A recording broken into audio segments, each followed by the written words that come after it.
Vous avez peut-être chez vous des briques et figurines s'inspirant très largement de la marque Lego. Et en effet, il y a de très nombreuses marques qui reprennent la marque Lego qu'on appelle contrefaçon ou alors compatible avec la marque Lego. Mais alors que valent-elles? Quels sont leurs atouts, leurs faiblesses? Aujourd'hui, on va en explorer tous les aspects.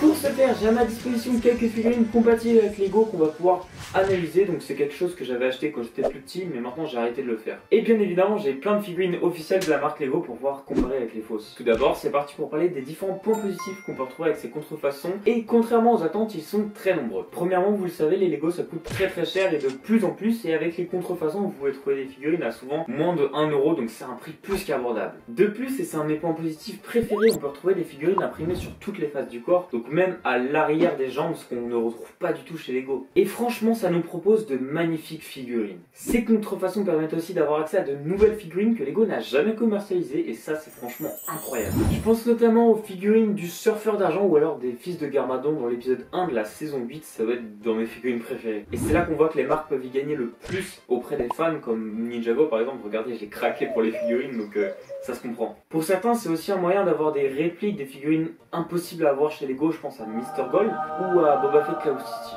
Et enfin, un dernier point positif, les marques de contrefaçon nous proposent parfois de nouveaux moules, de nouveaux accessoires, et ça c'est très sympa d'avoir de nouveaux objets qui n'existent pas chez Lego. En conclusion, le point fort de ces contrefaçons, c'est surtout d'avoir du nouveau par rapport à Lego, que ce soit au niveau des impressions, des objets ou des figurines directement. Maintenant, on va s'intéresser aux divers points négatifs.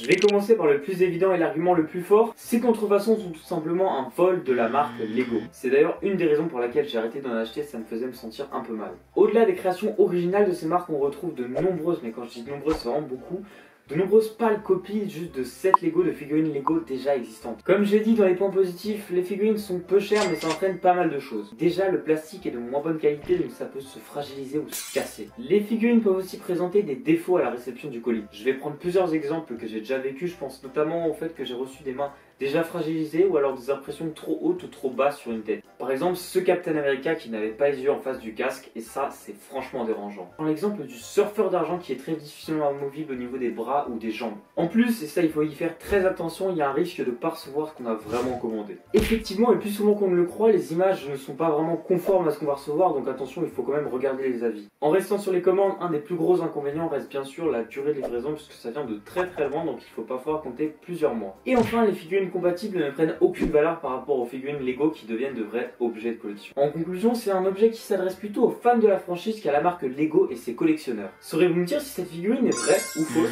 Désormais, je vous propose quelques questions sous forme de jeu pour tester votre rapport à la contrefaçon. C'est également pour vous montrer que ça peut être très trompeur et qu'il faut faire attention. Et n'hésitez pas à me donner votre note sur 5 en commentaire. Le jeu est assez simple, je vais vous présenter 5 figurines à l'écran, une par une, et vous allez me dire si elle est vraie ou si c'est une contrefaçon. Tout d'abord, Kai saison 4 avec sa tenue du tournoi des éléments.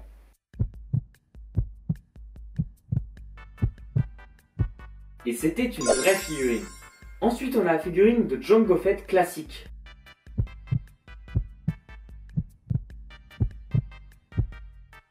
Et c'était une contrefaçon. Ensuite, la figurine de Peter Quill alias Star-Lord.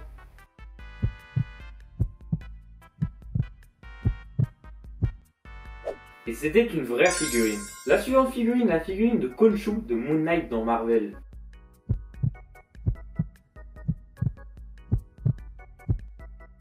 C'était une fausse figurine qui n'existe pas chez Lego. La figurine de Spider-Man détective.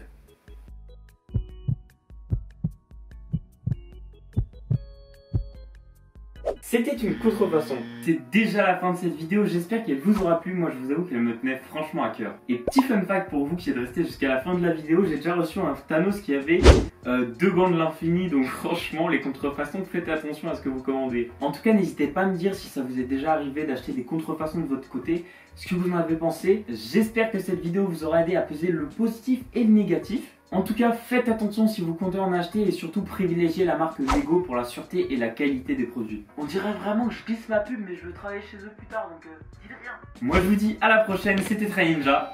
Ciao. Lost in the unknown, so much to see. We are brave, we fight for what we believe. Feel the energy all in